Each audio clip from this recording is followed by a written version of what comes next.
So the first key difference here is that obviously one is faster. Now, what that actually means is it doesn't just mean that it's faster. It actually means that in order to make it sound faster, certain words are glued together and certain letters are dropped. So this leads to certain words shortening in a similar way that we do in English, okay?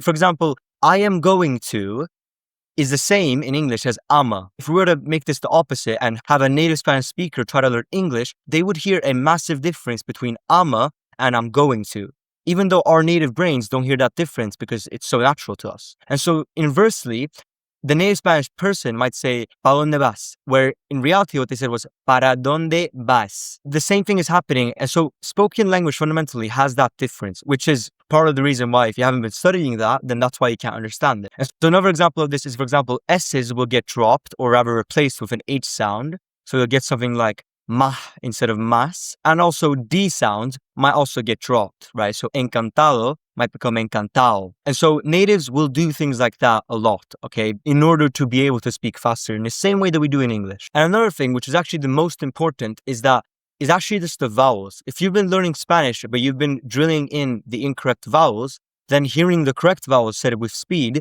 might be unfamiliar and thus harder to understand.